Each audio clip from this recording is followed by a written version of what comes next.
Quero cumprimentar todos na paz do Senhor. Vamos gratos ao nosso Deus por mais uma oportunidade na casa do Senhor, o privilégio que temos e na responsabilidade de falar a palavra de Deus. Com certeza, por misericórdia, o nosso culto de hoje não será diferente dos demais. O Senhor sempre teve alimento para o seu povo. Estamos aqui para alimentar a nossa alma. E os irmãos podem estar em espírito de oração no decorrer deste culto, e o Senhor venha falar ao nosso coração. Eu quero convidar os irmãos para lermos a palavra do Senhor em Marcos, no capítulo 10, versículo 46 a 52.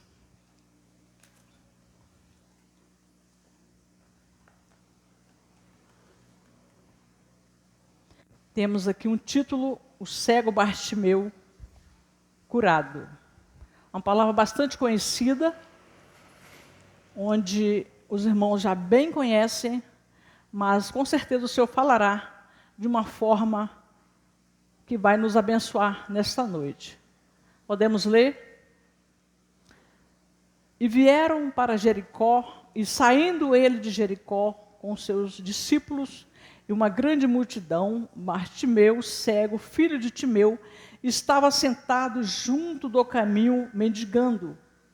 E ouvindo que era Jesus de Nazaré, começou a clamar e a dizer: Jesus, filho de Davi, tem misericórdia de mim. E muitos o repreendiam para que se calasse, mas ele clamava cada vez mais: Filho de Davi, tem misericórdia de mim. E Jesus, parando, disse que o chamasse, e chamaram o cego, dizendo-lhe: tem bom ânimo, levanta-te, que ele te chama. E ele, lançando de si a sua capa, levantou-se e foi ter com Jesus. E Jesus, falando, disse-lhe: que queres que te faça? E o cego lhe disse: Mestre, que eu tenha vista. E Jesus lhe disse: vai, a tua fé te salvou. E logo viu e seguiu a Jesus pelo caminho. Vamos orar. Senhor nosso Deus, nosso Pai Celestial, estamos diante da Tua palavra, Senhor, que é o alimento para a nossa alma. Senhor da glória, que o Senhor venha falar aos nossos corações, abençoando a nossa vida, abençoando a Tua igreja, derramando a Tua graça, fortalecendo a cada coração, Deus, no nome do Senhor Jesus. Amém. Temos aqui a jornada desde Cesareia de Filipe está prestes a acabar, pois Jesus e os seus discípulos chegaram a Jericó. O acesso mais rápido para chegar a Jerusalém. Eles estavam a caminho de Jerusalém, passando por Jericó. Era necessário passar por Jericó, pois era uma forma mais rápida. Eles estão no caminho para Jerusalém, onde Jesus seria crucificado. Na grande multidão que o acompanha, espanto e medo, em Marcos 10, 32, se mistura com a grande expectativa dos peregrinos a caminho para a festa em Jerusalém. Esse é o nosso fundo dessa palavra, onde Jesus caminhava em direção a Jerusalém com os seus discípulos, e ele ia conversando com os discípulos a respeito da sua morte, da sua crucificação. E ali no meio daquela conversa, os discípulos estavam assustados, numa expectativa tremenda, no entanto, ao mesmo tempo preocupados e assustados, porque Jesus falava de crucificação. Interessante lembrarmos que era um dos últimos milagres que poderia estar acontecendo, estava acontecendo aqui, porque Jesus estava aproximando a crucificação. Voltamos a ler aqui em Marcos 46. E vieram para Jericó, e saindo ele de Jericó com seus discípulos e uma grande multidão, Bartimeu, cego, filho de Timeu, estava sentado junto do caminho, mendigando. Observamos que Jesus estava entrando em Jericó. E ao mesmo tempo, quando ele estava saindo de Jericó com a grande multidão, essa multidão sempre estava onde Jesus estava. Uma multidão com intenções diferentes, uma multidão com vários tipos de propósito no coração. Uma multidão que estava à beira do caminho junto com aquele mendigo cego, e ao mesmo tempo a multidão que seguia Jesus para Jerusalém, e havia uma multidão que ficava à beira do caminho, até porque muitos não teriam condições de seguir Jesus naquela multidão, porque era uma viagem bastante longa, aproximadamente 6 horas, andando a pé. É uma cidade assim uma viagem bastante perigosa, então muitos não poderiam acompanhar Jesus, ficavam à beira do caminho, desejando uma boa viagem aos peregrinos que estavam indo para a festa da Páscoa.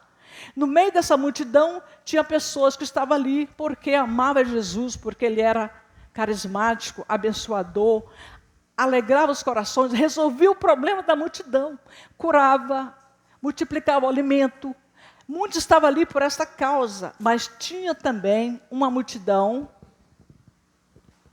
que estava ali. O som está bom para vocês? Para mim parece que não está, parece que está muito alto aí.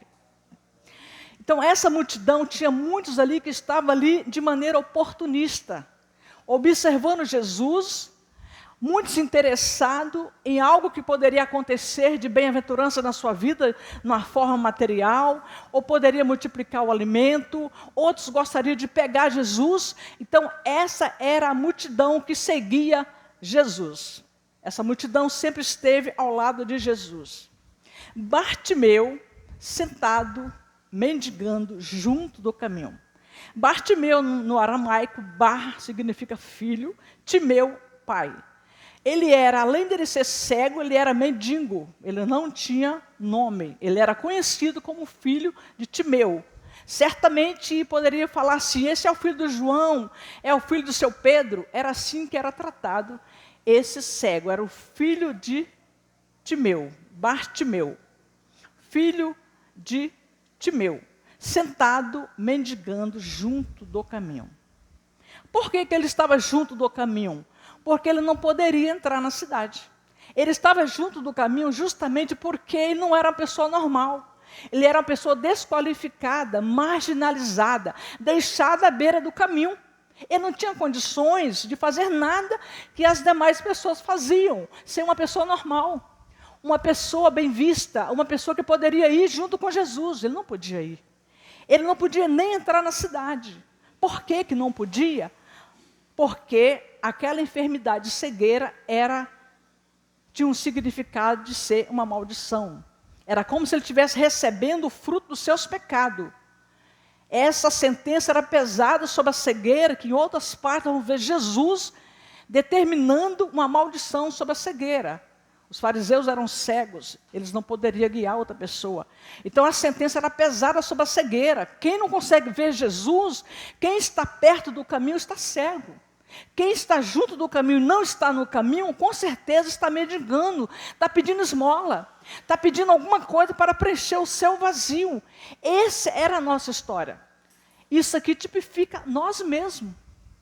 Nós outrora éramos isso. Estávamos à beira do caminho. E quem está à beira do caminho, com certeza vai pedir esmola, vai estar precisando de algo para resolver a situação, alegrar o seu vazio, alegrar o seu coração. E esse homem, ele estava junto do caminho. Que pena, não estava no caminho. Porque era considerado uma pessoa amaldiçoada. É uma análise para nós o que nós éramos no passado, ou que alguém possa também estar com essa visão embaçada, à beira do caminho, buscando constante alegria, coisas aparentes que não resolvem o seu problema. É uma pessoa cega, está mendigando alguma coisa, porque quem está no caminho, que é Jesus, não precisa mendigar, não precisa de esmola, não precisa de socorro de nada, não está condicionado a nada.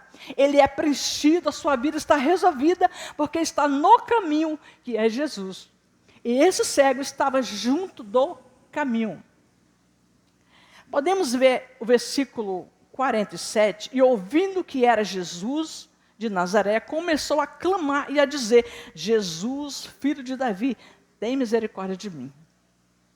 O cego ouviu que era Jesus, mas como que ele sabia que era Jesus? Ele era cego. mas ele ouvia. Ele era cego, mas ele não era surdo. Olha. Então ele perguntou, que barulho é esse? O que está acontecendo? Que movimento é esse? O que está acontecendo? Aí o pessoal da multidão falou assim, ó, Jesus Nazareno está vindo aí. Jesus está vindo aí com os seus discípulos. Então ele observou e ouviu que Jesus estava vindo. Automaticamente, o que ele entendeu? A minha solução está se aproximando. O meu problema será resolvido. Jesus, filho de Davi, está se aproximando. Ele era cego, mas ele estava ouvindo. Alguém disse para ele que era Jesus. Coisa gloriosa é a gente poder ouvir quando Jesus está se aproximando. Quantas pessoas Jesus se aproxima e ele não percebe? Jesus está vindo, ele não percebe. Jesus está falando, ele não está dando ouvido. Jesus está se aproximando de alguma forma. Pessoas que estão com a Bíblia na mão, mas não entenderam o que Jesus está falando. Jesus está vindo. Foi cantado hinos maravilhosos aqui. Jesus está chegando. E nós, infelizmente, no meio da própria igreja, nós somos perdidos dentro da igreja. Perdidos, às vezes, com a Bíblia na mão. Jesus está vindo. O movimento, tudo está apontando que Jesus está voltando. Jesus está se aproximando. A grande vitória, a grande expectativa da igreja vai se cumprir. Jesus está chegando, mas não estão dando crédito, não estão entendendo. Só que ele clamava, ele começou a clamar e a dizer, Jesus, filho de Davi, tem misericórdia de mim. Ele entendeu que a solução estava chegando. Ele estava convencido de que a misericórdia de Deus estava disponível em Jesus. Misericórdia é algo que nós não merecemos, mas ele sabia de alguma forma que a misericórdia de Deus estava repleta em Jesus. Jesus era a solução. Jesus é o caminho, a verdade e a vida. De alguma forma ele sabia que Jesus era a solução. Jesus o curaria e tiraria ele daquela condição que ele estava. Além dele ser cego, cego não consegue andar. Mendigo não tem para onde ir. Olha as condições deste homem. Isso, nós éramos isso. Era um cego. Um cego, sabe, consegue andar? Não consegue. O mendigo tem lugar para morar? Não tem. Então, na verdade, nós não sabíamos de onde a gente estava vindo, nem para onde a gente estava indo. Essa é a condição de uma pessoa que não está no caminho. Alguém havia explicado para ele sobre Isaías 35, versículo 5. Então, os olhos dos cegos serão abertos. Ele sabia quem era Jesus. Ele conhecia a história. Ele estava clamando porque ele sabia quem era Jesus. Certamente ele já tinha ouvido algumas pessoas sendo curadas.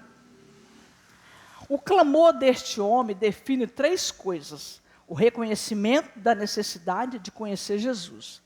Ele já era vitorioso, porque ele reconheceu. Quando a pessoa reconhece que precisa de Jesus, está mais do que vitorioso. A derrota já ficou para trás. Segundo, a perseverança diante da oposição. Ele ficou perseverante diante da oposição, diante da multidão. Ele não ia parar. Ele tinha voz. Ele poderia ser cego, mendigo, mas tinha voz. Você pode estar numa condição difícil.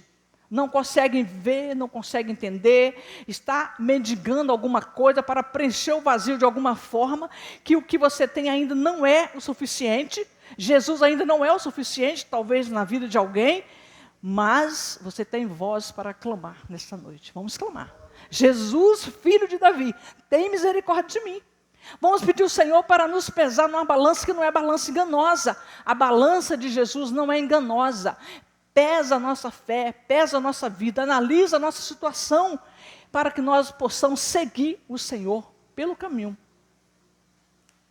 A fé atraiu a atenção de Jesus. Quem pode impedir uma fé? Quem pode atrapalhar alguém com fé? Ninguém pode impedir. Pode se levantar o que for para atrapalhar quem tem fé. Não vão conseguir atrapalhar, porque a fé é você crer no invisível e no impossível. Isso é fé. E ele acreditava e ele continuava a clamar alto. Jesus, tem misericórdia de mim.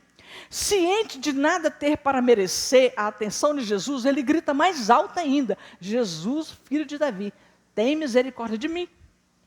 Então, também aponta para nós. Nós também não merecemos nada. A misericórdia que está para nós é algo que nós não merecemos. Por isso devemos clamar: Jesus, filho de Davi, tem misericórdia de mim, analisa bem o meu coração, vê se há em mim alguma falha, Senhor, para que eu possa caminhar nesse caminho que é o Senhor. Olhe para mim, Senhor. Deve ser o clamor da igreja. Podemos observar também no verso 48, e muitos o repreendiam para que se calasse, mas ele clamava cada vez mais: filho de Davi, tem misericórdia de mim. Muitos o repreendiam para que ele se calasse. Talvez pensava: esse homem está clamando aí a Jesus. Poderia pensar assim: Jesus está muito ocupado para atender esse indigente, esse cego, esse mendigo. Para de falar, está me atrapalhando. Muitos estavam ouvindo a palavra de Jesus. E muitos estavam interessados em alguma coisa, não queria que atrapalhasse aquela viagem, aquela expectativa maravilhosa, indo para Jerusalém, para a festa da Páscoa. Esse indigente aí está falando aí, está clamando alto, atrapalhando. Para de falar. Nem sempre a voz do povo é a voz de Deus. É um perigo. Às vezes nós estamos dentro da igreja, com o povo de Deus, junto com o povo de Deus, mas tem alguém tentando: para de orar, irmão, para de clamar. Para de insistir dessa forma. E às vezes perturba alguém. Alguém que está insistentemente buscando ao Senhor, perturba alguém. E está no nosso meio, está no meio evangélico. Onde a gente estiver, vai ter alguém assim: poxa, essa pessoa vai ficar diferente de mim agora? Quer dizer, então, que vai buscar mais do que eu? Pode acontecer isso. Talvez poderia pensar isso. Jesus estava muito ocupado para atender este homem.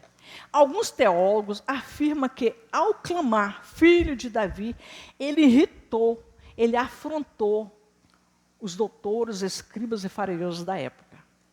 Porque é Jesus de Nazaré e esse camarada está falando que é filho de Davi? Que negócio é esse? Será que não poderia mudar essa expressão? Porque ali os escribas e fariseus eram doutores, pesquisadores da Bíblia, eram os advogados da lei de Moisés. Eles não aceitavam isso. Como que pode? Está falando Jesus, filho de Davi? Poderia falar Jesus de Nazaré. Se ele falar Jesus de Nazaré, seria melhor. Por quê? Jesus de Nazaré é o filho de Maria, é o filho de José. Mas de Nazaré não vem nada de bom, não vem nada que preste. Alguém já falou, foi Natanael que falou: pode vir alguma coisa boa de Nazaré? Então eles entenderiam que de Nazaré não vem profeta. Então esse Jesus não é o Messias prometido. Mas quando esse cego fala Jesus, filho de Davi, ele estava afirmando que esse era o Salvador. Esse Jesus era o restaurador de Israel, resolveria o problema da nação. Esse Jesus é o Salvador do mundo. Eles ficaram irritados: peraí, cale, fica quieto, ô medinho, você não entende nada, para de falar essas coisas.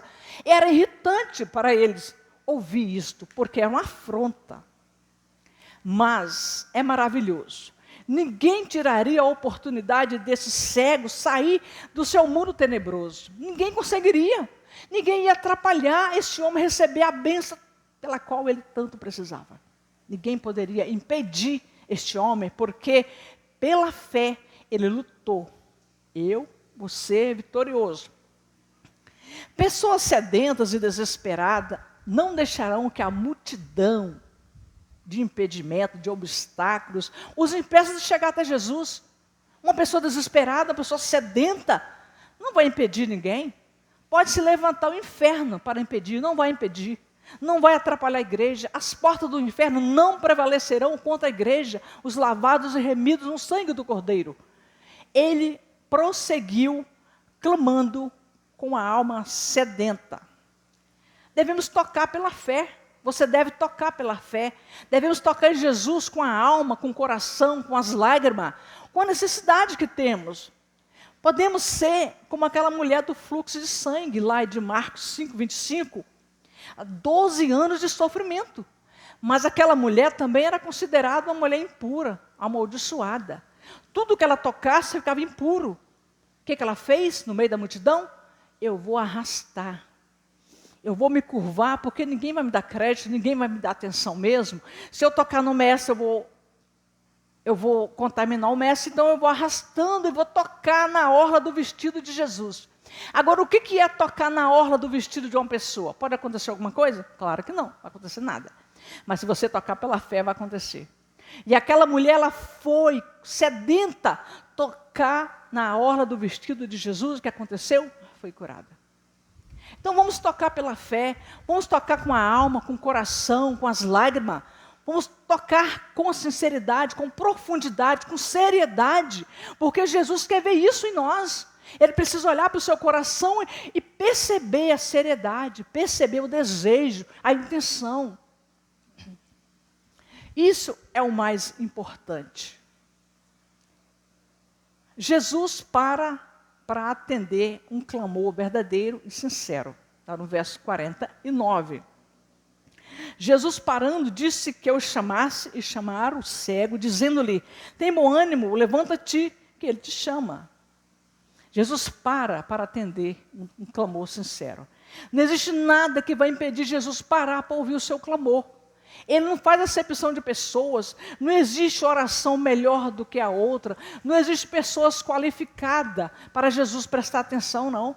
Jesus vai prestar atenção a um clamor sincero, a um clamor verdadeiro, a uma pessoa que está clamando de verdade, ele vai parar, porque ele parou para ouvir o clamor desse cego.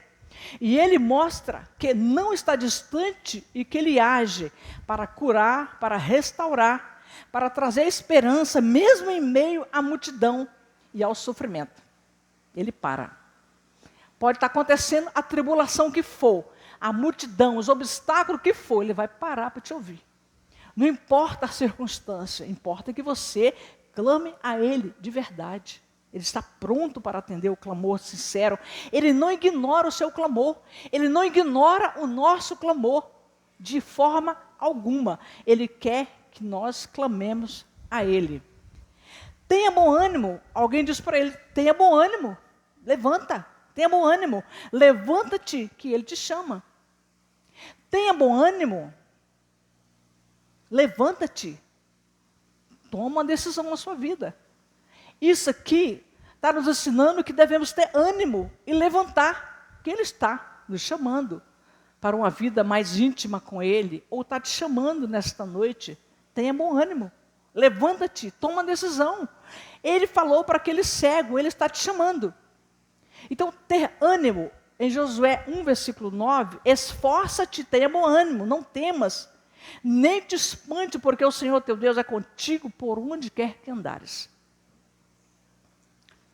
Levantar é tomar uma decisão. Levantar da postura que você está. Ter fé. Ah, mas tem fé. Deus não está olhando se a fé é grande ou pequena. Temos que ter atitude para levantar, porque Ele está chamando. Ter ânimo afirma que, apesar das aflições, a esperança e a confiança em Deus são fundamentais. Isso é ter ânimo. A confiança em Deus são fundamentais. O cego enxergava mais, muito mais, do que os escribas e fariseus da época, os doutores da época, aqueles que estavam julgando a lei, que estavam copiando as Bíblias, analisando tudo. Ele conseguia enxergar muito mais, porque os doutores da época viam Jesus como um malfeitor, como um enganador, como um homem que não tinha valor nenhum. Era o filho de Maria, era o filho de José. Mas o cego aqui, pela fé, ele viu algo maravilhoso. Ele viu que Jesus era o Salvador do mundo. E isso é uma revelação que só o Espírito Santo pode fazer no nosso coração. Quando nós aceitamos Jesus, e quando nós estamos aqui, quando vemos demais várias igrejas buscando ao Senhor, isso é porque teve um entendimento. O Espírito Santo clareou a visão dessa pessoa. A pessoa começou a ver muito além do que aqueles que têm um olho perfeito, têm uma saúde perfeita. Então Jesus não depende se você tem um olho perfeito, ou se você tem uma perfeição ou tem uma deficiência, não importa. Importa que a sua alma, o seu coração, pode ter um relacionamento com Deus. E isso só através do Espírito Santo. Porque o temor é o princípio da sabedoria. Se houver temor, consequentemente, teremos um encontro com o Senhor Jesus. Isso é o que aconteceu com este homem. Vemos agora o versículo 50, ele lançando de si a sua capa. verso 50. E ele, lançando de si a sua capa, levantou-se e foi ter com Jesus. Ele, lançando de si a sua capa, levantou-se em um salto. Em algumas versões diz que ele levantou em um salto. Mas você já viu um cego saltar? Como é que ele vai saltar? Está cego. Então, entendemos que esse salto aqui é um salto na visão espiritual. A sua fé foi além. O salto espiritual foi muito grande que esse homem deu. Ele foi ao encontro do Senhor Jesus. Foi ter com Jesus pela fé. Automaticamente alguém ajudou ele chegar até Jesus, mas ele deu um salto na sua visão espiritual. A sua resposta ao chamado de Jesus foi imediata. Mesmo antes de ser curado. Olha, quando Jesus chamou, foi imediato a sua resposta. Mesmo antes de ser curado, ele não esperou ser curado para ir até Jesus. Infelizmente, tem muitas pessoas que chegam até Jesus, mas está dependendo de alguma coisa. Olha, se o Senhor não fizer isso na minha vida, estou fora. Não, se acontecer alguma coisa na vida da pessoa, olha, eu vou sair fora, vou dar um tempo. Depois, quando abaixar a poeira, eu retorno. Não é assim que acontece? Eu tenho que ser abençoado, eu tenho que ser próximo, eu tenho que ser curado dessa enfermidade para que eu siga Jesus. Mas esse cego fez diferente. Antes dele ser curado, ele lançou a sua capa. Ele lançou o que estava atrapalhando a vida dele. Ele tirou o impedimento da vida dele para ir até Jesus. De modo que arrancou a sua capa, que o impedia de mover com prontidão. Era uma capa pesada, uma capa encebada, uma capa esquisita. Talvez ela tropeçava se ele fosse andar. O que ele fez? Opa, todo impedimento que me atrapalha eu vou jogar fora. Eu não posso ficar preso a essa capa. A oportunidade é única. Jesus está aqui. Eu preciso abraçar essa oportunidade. E ele lançou de si a sua capa para que não fosse impedido de ir até Jesus. Essa capa era tudo para ele, era a sua riqueza. Vamos falar assim. Era todo o bem que ele tinha. Era uma capa que o protegia do frio, do sol, era a sua cama, era o seu bem maior. Aquela capa era tudo para ele. Então ele renunciou a essa capa para ir até Jesus. O ato de jogar essa capa representa decisão de se livrar das limitações. O ato de lançar essa capa representa uma decisão de se livrar das limitações. Quantas vezes ficamos presos a limitações? Quantas vezes não demos crédito a atentar com mais atenção para o que Jesus está nos falando? E ficamos limitados a coisas que poderiam já ter sido resolvidas. Estamos limitados, indicando que a proteção divina é mais importante do que os seus bens materiais. Aquela capa era tudo para ele, era o seu tudo. Mas ele entendeu que Jesus é mais importante.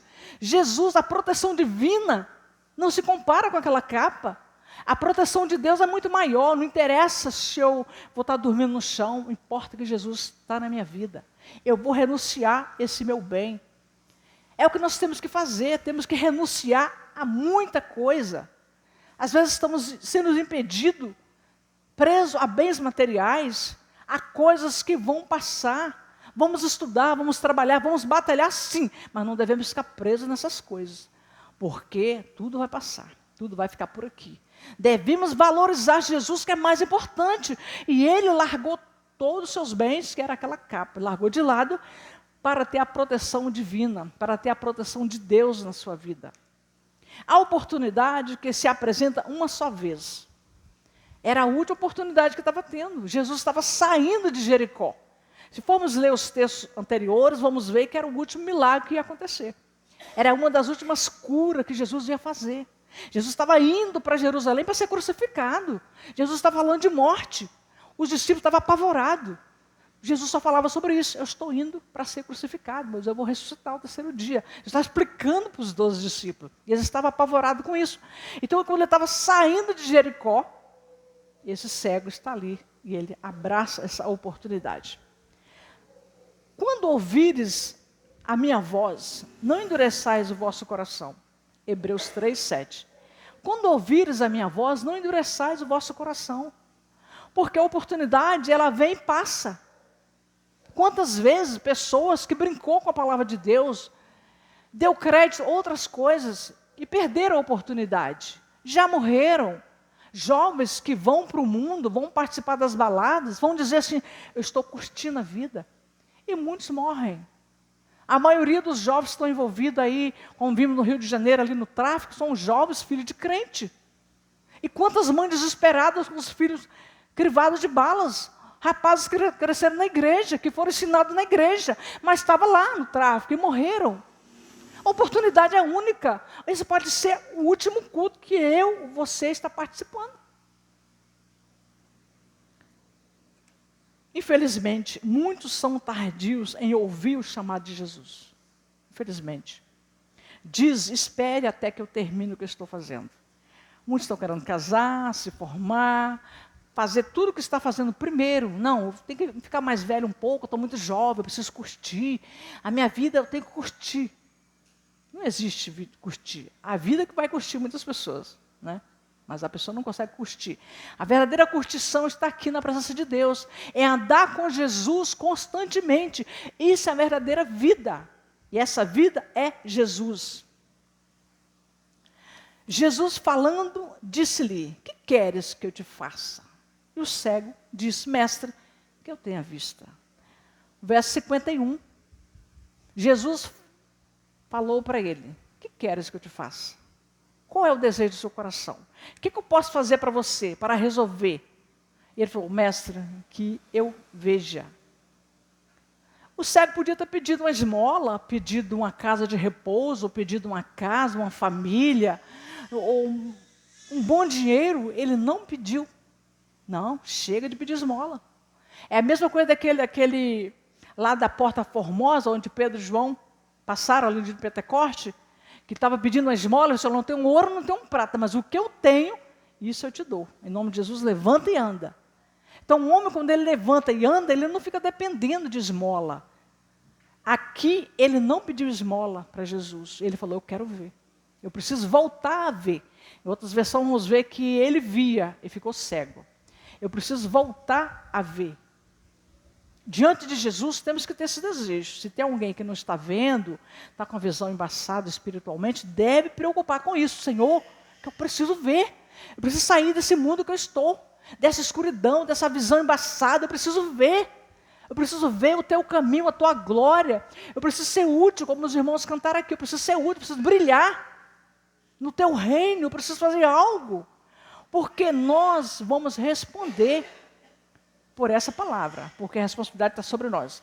Muitos vão até Jesus, mas não sabem de fato o que querem. Por isso Jesus perguntou, o que queres que eu te faça? Porque muitas pessoas vão até Jesus pedindo, mas não sabem o que ele quer, na verdade. Está pedindo algo, mas nem tem noção o que você está pedindo. Se Jesus for nos dar o que a gente pede, a gente está perdido. Tem coisas que nós estamos pedindo que é um fracasso para as nossas vidas, não é assim? Então Jesus conhece o que é bom para nós. Então Jesus sempre pergunta para ele, o que você quer que eu te faça?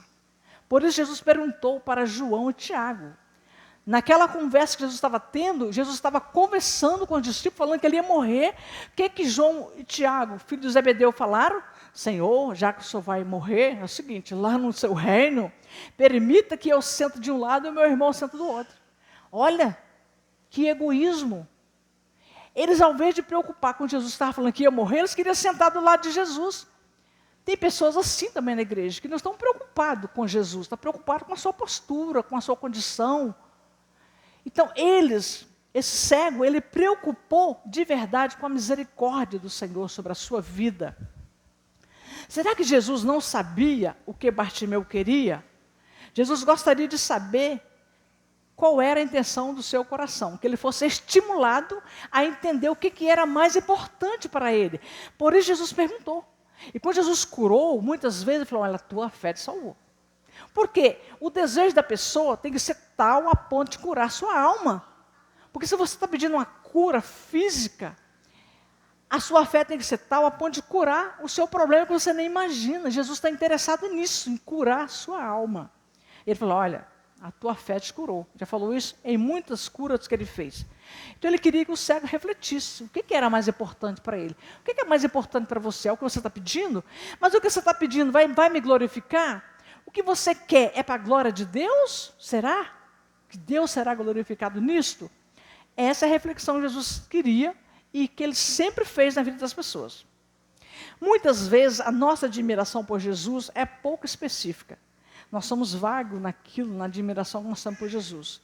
Aí valorizamos tudo que temos, mas Jesus, às vezes, Jesus é um Salvador, é um Papai Noel, é um abençoador, eu vou clamar a Ele quando eu precisar, quando eu tiver desespero, mas não valoriza o suficiente, não damos a Ele o que Ele merece, a nossa atenção total, a nossa santidade, vigilância total.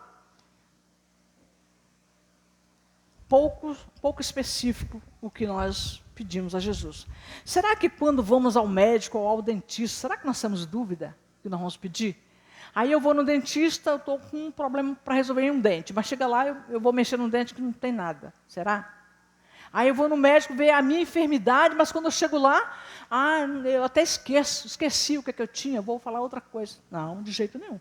Você vai ter convicção do que você foi fazer lá. Vamos ter convicção do que vamos fazer diante da medicina, diante do dentista. Preferimos contar a nossa vida, a nossa trajetória, para os nossos amigos que supostamente a gente confia. Abre o coração, desabafa, conta tudo. Até a sua vida íntima você conta para os seus amigos, às vezes para uma amiga. E abrindo o nosso coração de tal maneira que quem dera se para Jesus fosse a mesma coisa. Não é. Não é. Para Jesus a gente... de jeito nenhum. Mas não falamos para Jesus a realidade do nosso coração. E Jesus quer ouvir. Porque se tivermos um relacionamento com Jesus, nós vamos contar para Ele. Senhor, esse é o meu problema. Senhor, essa é a minha dificuldade. Senhor, eu não consigo perdoar. Eu não suporto aquele irmão, aquela irmã. Senhor, tem misericórdia do meu coração. Muda a minha história, muda a minha vida. Entra na minha vida, no meu casamento, na minha vida profissional, ministerial, seja lá o que for, mas Jesus quer ouvir, porque nós não temos só uma relação, temos que ter um relacionamento. Relacionamento é intimidade profunda. Jesus quer ouvir isso de você, quer ouvir isso da igreja, de todo aquele que se aproxima de Jesus. Devemos abrir o nosso coração e falar para Ele toda a realidade. Com certeza, é isso que Jesus quer de nós. E Jesus lhe disse, vai, a tua fé te salvou. A persistência daquele cego fez com que Jesus dissesse para ele, olha, vai, a tua fé te salvou. Versículo 52. E Jesus lhe disse, vai, a tua fé te salvou. E logo viu e seguiu a Jesus pelo caminho. A cura maior deste cego foi a cura da sua alma. A fé dele foi uma fé persistente, uma fé determinada, uma fé salvífica, uma fé que ia além das possibilidades humanas. Então a fé foi uma fé assim, extraordinária. Ele estava curado da sua alma. Uma fé genuína leva à vida eterna, caracterizada por uma convicção e não apenas por emoções superficiais. Uma pessoa que está convertida de verdade, ela não é uma pessoa só emocionada. Não que não podemos nos emocionar, mas isso não significa muita coisa. Devemos estar convictos, transformados, lavados e remidos no sangue do Cordeiro. Uma fé superficial não vai chegar a lugar nenhum. Temos que ter uma fé convicta, transformada, caracterizada de uma pessoa que nasceu de novo. Uma fé viva, real, que quem estiver perto de você vai querer participar junto com você dessa fé. Uma fé superficial não se mantém firme diante das dificuldades. Uma pessoa que tem uma fé superficial, ela não vai suportar, ela não vai aguentar. Nós não sabemos que está para vir, que está para acontecer. Já foi ensinado aqui de manhã sobre isso. Nós temos que estar preparados, não sabemos o que vai acontecer. Eu posso imaginar o que vai acontecer amanhã com a minha família, com o meu filho, com o meu esposo, ou ele comigo. O que vai acontecer? E se minha fé for uma fé superficial? Uma fé assim, e aí, como é que faz? Quantas pessoas, irmãos, que cometem suicídio dentro da igreja? Que loucura, foi ensinado de manhã aqui na escola dominical. Pessoas dão um fim na sua vida porque não estão preparados. Ele não esperava por aquela grande, algo que aconteceu na sua vida, uma grande decepção, perdeu alguém na família, era o seu porto seguro. E aí? A nossa fé não pode ser uma fé superficial, porque devemos estar firmados. Essa fé desiste muito rápido e está mais ligada às emoções do momento do que a uma convicção profunda. Quem tem uma fé superficial está limitado, irmãos, está limitado. Ao que vão falar de mim, se vão me abençoar, se vão me elogiar, está limitado a essas coisas. Quem tem fé não depende disso, irmãos. O amor ele responde por tudo. Amar o teu próximo como a ti mesmo. Esse amor, ele já tem a resposta. Nós não precisamos de receber nada, porque o amor já preencheu, já resolveu o problema. O nosso coração já está palpitando de alegria, de prazer, porque o amor é um dom maior que devemos buscar, devemos amar, porque Jesus, ele é a razão da nossa vida, é a alegria da nossa alma. E se nós amarmos o próximo, nós vamos poder estar com o Senhor, porque se eu não amo o próximo que eu estou vendo, como que eu vou amar Jesus que eu nunca vi? Como que eu vou viver na eternidade? Uma eternidade que não terá fim, irmãos. Uma eternidade que nunca mais vai passar. Essa vida aqui é curta, é pequena, ela vai passar rapidinho. Vamos viver até os 70, 80, e olhe lá, já vamos estar cansados. Mas uma eternidade é para toda a eternidade. Então nós temos que olhar o nosso irmão e ver Deus em tudo. Glorificar a Deus em tudo, porque essa é a chance e a oportunidade que o Senhor nos dá de testar a nossa fé, de testar o nosso cristianismo. Desta forma nós vamos viver eternamente com o Senhor.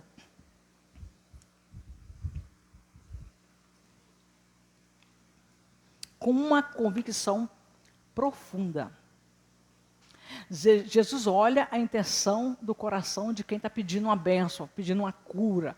Deus olha sempre a intenção do coração. Será que a intenção é para me glorificar? Eu vou atender. Se não é, não vou atender.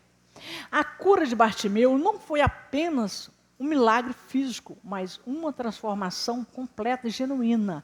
Ele não foi só curado a sua visão. Não, ele foi curado mesmo, foi transformado. Ele se tornou uma nova pessoa, uma nova criatura. Se tornou um discípulo de Jesus. Se tornou um homem lavado e remido no sangue do Cordeiro. Passou a caminhar no caminho. A sua fé não só restaurou a sua visão, mas também o integrou como discípulo. A fé daquele homem fez dele se tornar um grande obreiro, um grande seguidor, um grande discípulo, um grande defensor da obra de Deus. Uma fé verdadeira. Pois ele imediatamente seguiu a Jesus pelo caminho.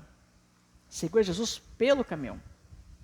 Seguir Jesus pelo caminho é renunciar a si mesmo, é renunciar à vida que passou, tudo que ficou para trás. Isso é seguir Jesus, é dizer não a si próprio e largar todo o pecado que ficou para trás. Isto é uma nova vida. Deus seja louvado. Estamos indo, irmãos, para a nossa conclusão. O pedido de Bartimeu é um bom exemplo para as nossas orações. O pedido de Bartimeu é um bom exemplo para nossas orações. Tem misericórdia de mim, é geral, mas a sua oração passou do pedido geral para o específico.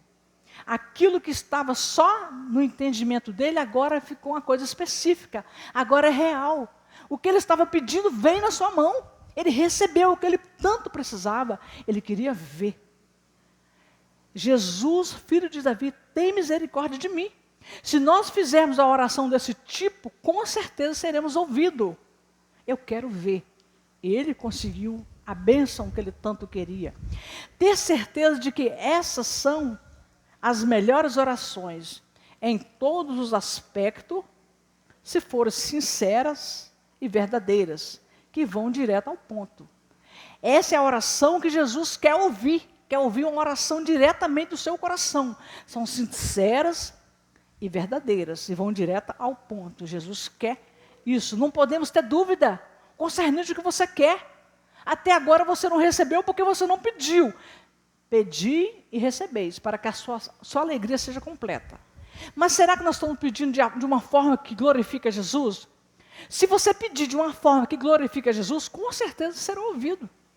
Com certeza ele é o maior interessado em atender a nossa oração.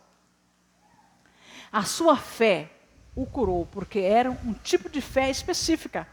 A fé daquele cego não era qualquer fé, não era uma fé superficial, uma fé assim, viajante, não. Era uma fé específica, salvífica, uma fé firmada no propósito que ele queria.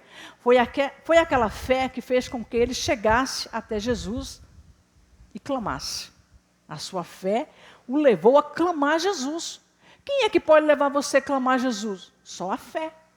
E essa fé, já aprendemos que não existe uma fé tão grande. Não, esse irmão conseguiu porque a fé dele é muito grande. Não. Essa fé é uma disposição do nosso coração. Ela pode crescer à medida que nós vamos tomar decisões e atitudes. Essa fé, ela pode ser grande ou pequena. Foi a fé que lhe deu a coragem para dizer a Jesus o que queria. Eu quero ver. Essa fé fez com que ele fizesse isso. Imediatamente o caminho de Jesus tornou o seu caminho. Depois que ele foi curado, Jesus disse, a tua fé te salvou, pode seguir o seu caminho. Jesus falou para ele. E o caminho é Jesus, ele seguiu Jesus pelo caminho. E onde uma pessoa for salva, vai seguir o caminho que é Jesus. A vida de Bartimeu nos desafia a não sermos negligentes em nossa fé, mas seguir o caminho que é Jesus com gratidão, com coragem e entrega total. É um grande exemplo que aprendemos aqui com Bartimeu. A ter uma fé firmada, ter coragem e ter entrega total diante de Jesus. Amém, irmãos? Até aqui o Senhor nos falou através dessa palavra. Vamos orar? Senhor, nosso Deus e nosso Pai, somos gratos ao Senhor por essa oportunidade, ó Deus, que acabamos de ouvir a Tua palavra, ó Pai. Seja conosco, seja com a Tua igreja, guardando, Senhor, essa palavra em cada coração. Que possamos, ó Pai, ter uma fé viva e real diante de Ti. Que possamos clamar ao Senhor como Bartimeu clamou. Nos ajude, ó Pai. Capacita o nosso coração. Capacita a Tua igreja. Capacita o Teu povo na terra, Pai. Para que possamos andar plenamente neste caminho, que é o Senhor Jesus. Fica conosco, no nome de Jesus. Amém.